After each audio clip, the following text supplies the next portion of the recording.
What started as a few doodles in my sketchbook is now a full-fledged coloring book that I get to hold.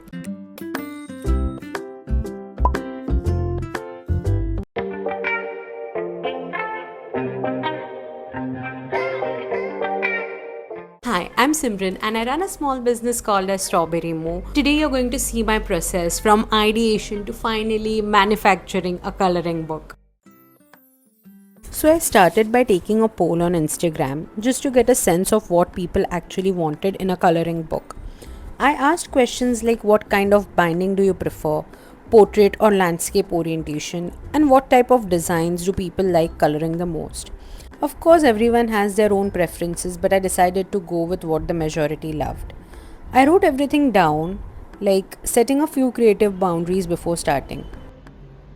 I know as artists we want to do everything, and even for me, I felt like one day I was feeling I want to make like a very big size coloring book. One day I felt like I want to make very complex designs. Getting the requirements from people, what people want, understanding what it is that they like, what it is that they prefer, helps you scope down and just focus on a few things and get started with it.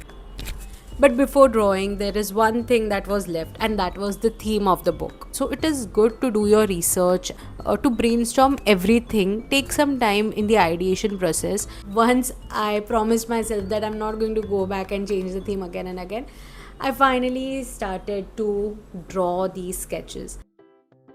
At first, I was leaning towards food themed coloring spreads, but then I realized I wanted this book to be a part of a bigger collection, something that builds a world. So I decided to start with the foundation.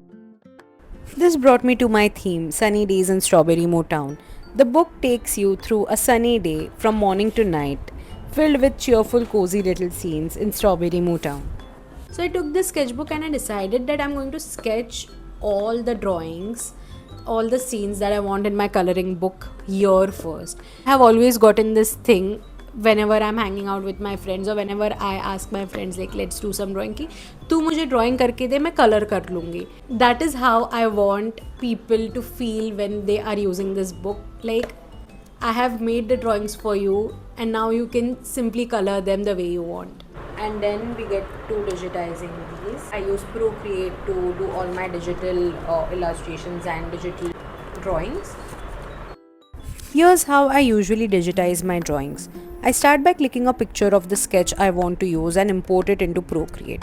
Then I lower the opacity of that layer and trace it over with my brush. I like keeping a medium level of streamline so lines don't look too stiff or too wobbly. And that's pretty much how I turn my sketchbook drawings into their clean final digital versions. So once I've digitized all my drawings, I like put them in a folder like this.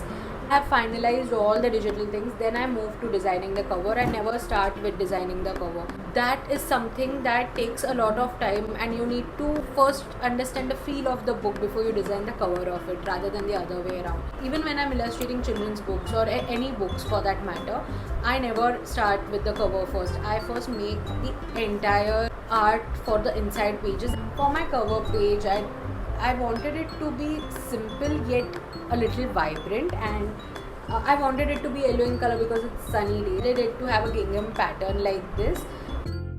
Next step was layouting. So for the final spreads, I just left extra space on the left for the viro binding, just enough so it doesn't get in the way while coloring.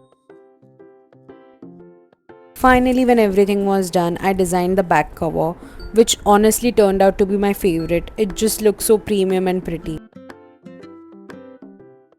Then I added small details like the number of pages and paper quality on the front cover. And finally, I exported all of these into print ready PDF.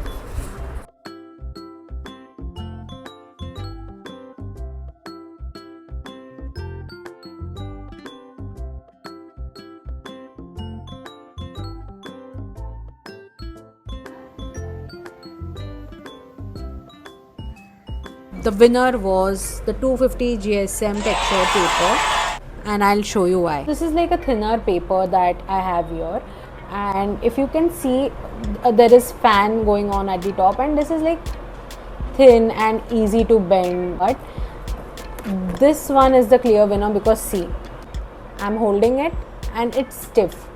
You can just tear out your pages and use them as artworks, art prints, and stick them on your wall or give it to someone. My sister has colored this and I love it.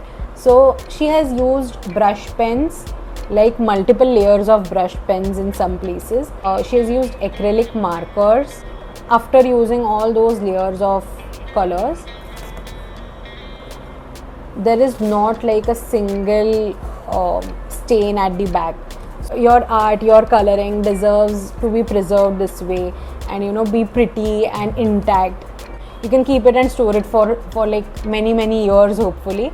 So I gave my final order to the vendor, like this is the sheet of paper I want, what sort of cover I want. So I wanted the cover to be like slightly thicker than the internal pages, and I wanted it to have a matte lamination. So all those specifications I gave to the vendor and I sent it for printing. This is like how the sample came out. So first thing that I wanted was like a thicker paper for the cover. So this was thick, but I still did not want it to bend so much, so that. And secondly, this paper came out a little too smooth. I wanted it slightly more textured. So I'll show you the difference. So this is how colors look like on a smooth paper, whereas this is slightly textured, like one side is smooth, one side is textured. So this is how the colors blend on a textured side, whereas this is how it looks on a smoother side. And that's why testing out samples before getting the bulk order is really important.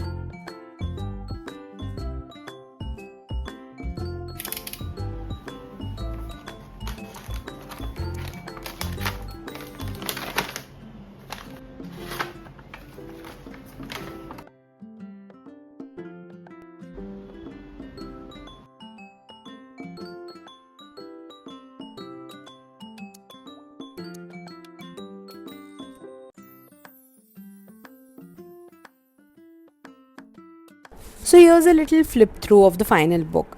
It starts with a page where you can write your name and color it too, followed by some fun instructions and coloring tips. Then come the character descriptions and introductions, followed by this cute map which actually acts as an index. So every spread is like a scene from one of these places.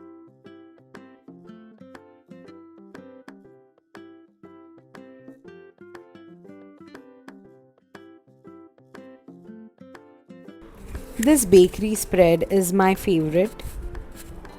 So basically the whole book flows like a day from morning to night in Stoberimoo town. Then I have added a few activity pages. In this one you can doodle a background around these characters so that you get a unique spread. And in this one you can make your own greeting card. I've added cut and fold lines to make it easy. Then comes the color swatch sheet, because even testing your colors should feel cute. And finally a color palette page where you can create and save your favorite combinations. I really wanted every page to feel interactive, personal and full of joy. So this coloring book was made with only one intention, and it is for people to relax and just unwind after a long day, because we all know how stressful adulting can get. The pages are not too complex, so you can just pick out whatever materials you want to use and enjoy without any pressure. And you can get your own copy. I will leave the link to my shop in the description. And I think that was it for the video. I'm very happy with how it turned out, and if you make your own coloring book someday, I would love to see it. So thank you for watching. I hope you enjoyed it, and I'll see you in the next one. Bye.